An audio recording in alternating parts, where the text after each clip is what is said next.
광수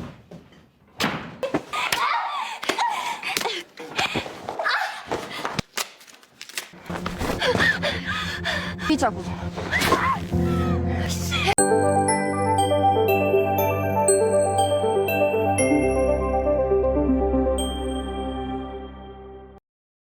Cerita dibuka dengan seorang gadis bernama Sinyun, tokoh utama dalam drama ini. Sinyun menatap keluar jendela, memperhatikan orang-orang di sekitarnya yang memiliki garis merah di atas kepala mereka. Jumlah garis tersebut berbeda-beda pada setiap orang.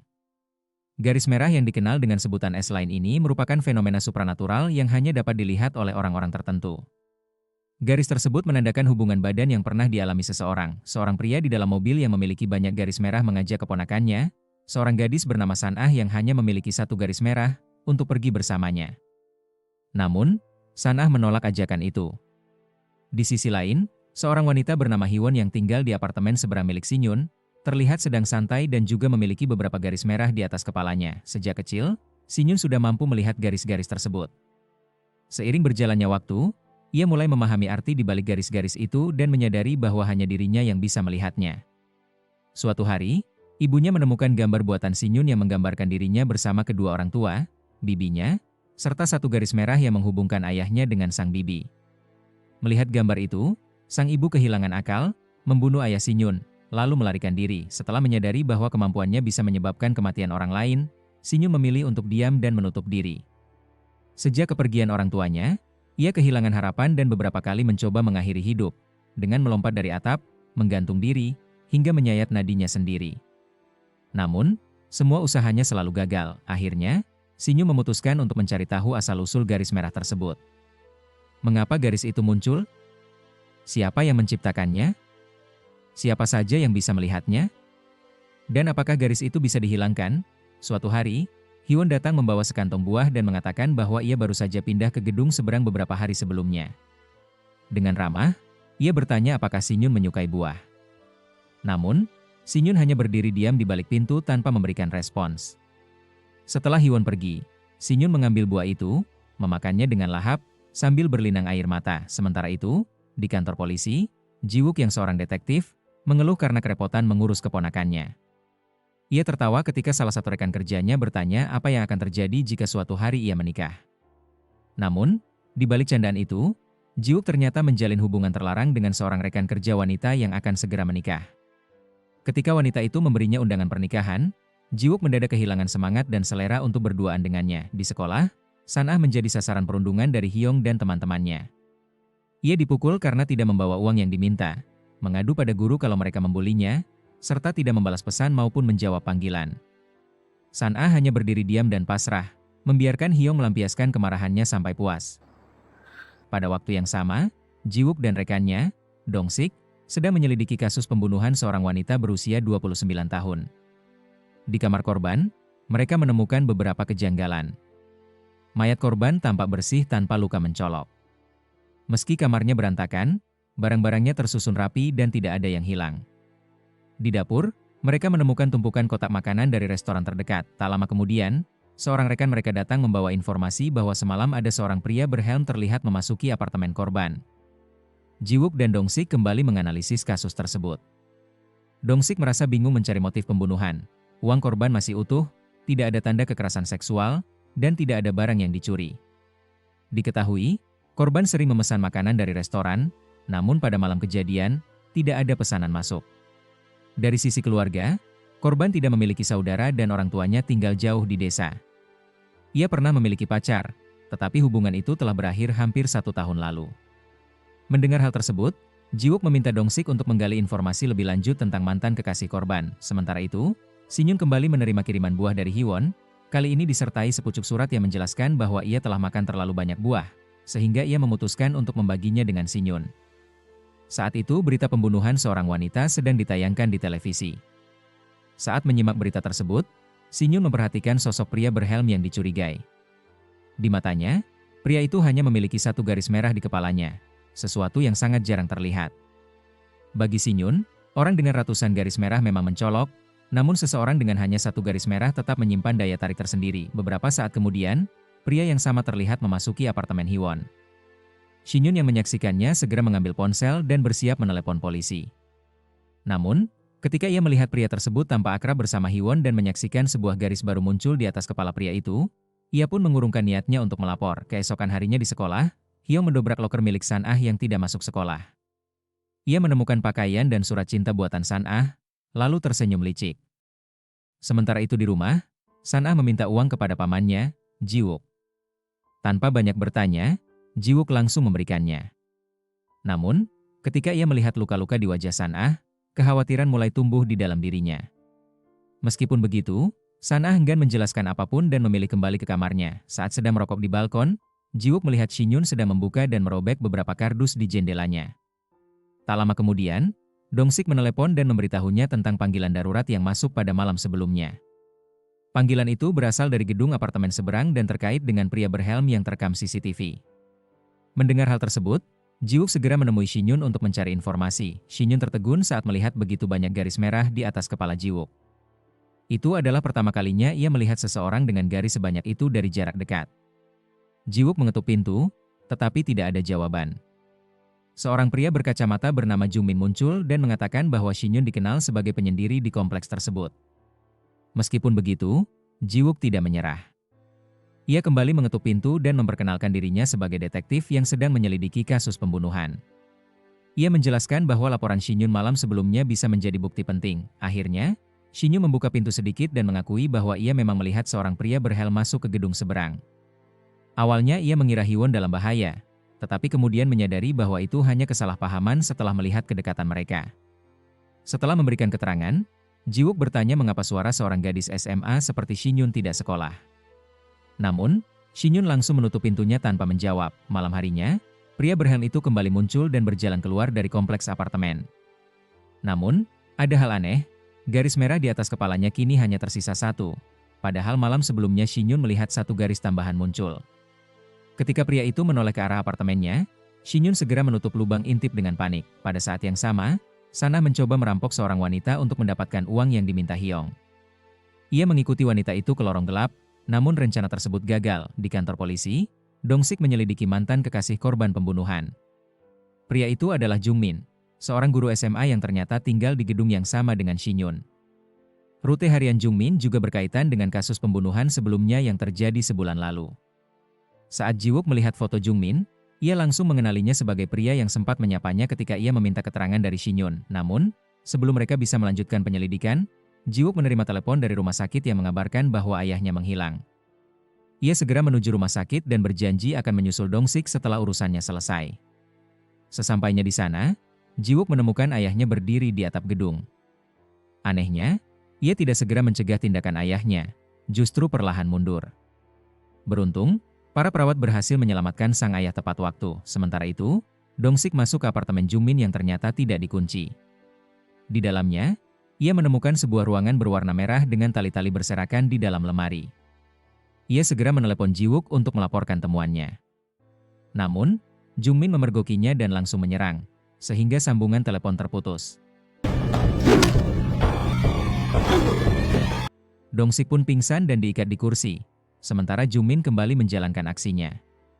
Ia mengenakan helm dan kacamata, lalu berjalan menuju apartemen Hyewon. Dari jendela, Shinyun melihat Jung-min berdiri dan menatap ke arah rumah Hyewon. Ketika ia melihat pria itu mulai menyerang, ia buru-buru hendak menelepon polisi. Sayangnya, ponselnya mati. Tanpa pilihan lain, ia mengambil pisau dan kacamata hitam.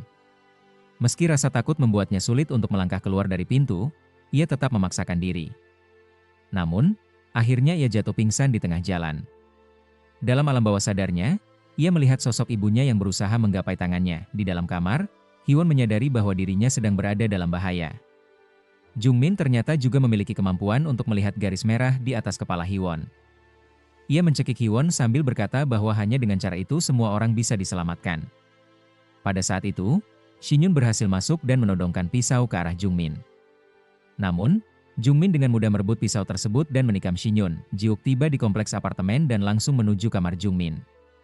Di sana, ia menemukan kacamata hitam milik Shinyun dan menyadari bahwa pintu apartemen Shinyun terbuka. Ia pun masuk untuk memeriksa dan melihat papan milik Shinyun yang berisi gambar-gambar garis merah. Ketika ia melihat pertarungan sedang berlangsung di apartemen seberang, Ia segera bertindak dan menembak Jungmin sebelum pria itu sempat menghabisi Hyewon dan Shinyun. Saat sekarat, Shinyun sempat mendengar Jungmin berkomentar bahwa garis merah di atas kepalanya mulai menghilang.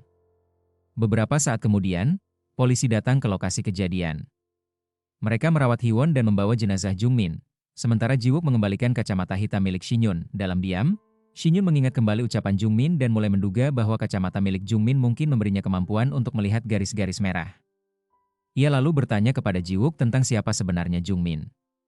Jiwook menjawab bahwa ia akan menjelaskannya nanti, karena saat ini mereka masih membutuhkan laporan dari Shinyun di kantor polisi. Tak lama kemudian, Sanah muncul dan tampak mengenali Shinyun.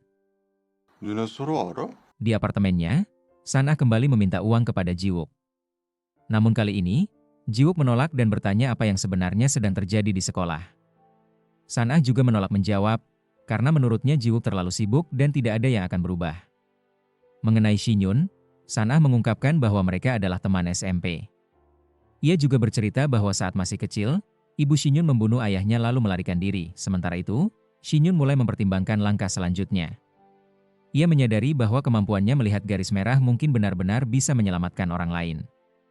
Ia pun memakai kembali kacamata hitamnya, dan saat itu terlihat bagaimana dunia yang ia lihat dipenuhi warna merah karena garis-garis merah di atas kepala setiap orang. Tiba-tiba, ia menerima pesan misterius dari seseorang yang mengaku juga bisa melihat hal yang sama. Orang itu memintanya datang ke sekolah tinggi art. Keesokan harinya di sekolah, para murid harus mendorong mobil gurunya, Gyujin, karena ia baru belajar mengemudi dan menyetir dengan sangat pelan. Sementara itu, Shinyun termenung saat melihat pesan yang ia terima sebelumnya. Ia kemudian mulai melepas semua tempelan kardus yang menutupi jendela kamarnya dan mulai merapikan ruangan kamarnya. Kembali ke sekolah, Hyung dan teman-temannya kembali merundung Sanah. Ketika Hyung membaca surat yang ditulis oleh Sanah akhirnya melawan dan menerjangnya. Namun, Hyung mampu mengatasi perlawanan itu. Gyujin datang untuk melerai dan merobek surat penyebab pertengkaran muridnya. Ia hanya memanggil Sanah, karena menganggap dialah yang memulai perkelahian sehingga ia tidak bisa membelanya. Setelah dimarahi, Sanah memutuskan untuk pulang. Namun, sebelum pergi, ia menemukan sepasang kacamata di dalam lokernya. Di tempat lain, Dongsik mengeluh karena Jiwook tidak ikut menyelidiki TKP, membuat dirinya yang harus menanggung semua risiko. Jiwook meminta maaf karena sedang menghadapi urusan mendadak. Pikirannya masih terpaku pada kasus sebelumnya karena ada sesuatu yang terasa tidak beres. Ia memutuskan kembali ke apartemen Jungmin dan menemukan sebuah ruangan dengan dinding penuh coretan garis merah. Di rumah, Sanah memakai kacamata yang ia temukan dan terkejut saat melihat ada satu garis di atas kepalanya sendiri. Ketika Jiwook pulang, ia pun kaget karena melihat banyak garis merah di atas. Sanah lalu memutuskan untuk keluar dan mengikuti arah garis merah yang ia lihat. Dari kejauhan, Shinyun yang sedang membuang sampah memperhatikannya. Di jalan, Sanah melihat bahwa hampir semua orang yang ia temui memiliki garis merah di atas kepala mereka. Keesokan harinya, Sanah kembali memakai kacamata ke sekolah dan mulai memperhatikan koneksi yang muncul. Ia tersenyum kecil ketika melihat bahwa Gyujin tidak memiliki garis merah di kepalanya. Namun yang mengejutkan, ia melihat bahwa Hyung memiliki garis yang terhubung dengan seorang guru bahasa Korea bernama Sungjin. Saat pelajaran dimulai, Gyujin memperkenalkan Shinyun sebagai murid pindahan yang baru kembali bersekolah di kelas mereka. Sementara itu, Jiwook masih menyelidiki kasus Jungmin. Dalam salah satu foto, ia memperhatikan bahwa Jungmin tampak mengenakan kacamata, tetapi barang itu tidak ditemukan dalam barang bukti. Ia pun pergi ke sekolah dan menemui Gyujin untuk menanyakan apakah Jungmin biasanya memakai kacamata. Gyujin menjawab bahwa selama Jungmin mengajar tahun lalu, ia tidak pernah melihatnya mengenakan kacamata. Di atap sekolah, Sanah kembali menjadi korban perundungan.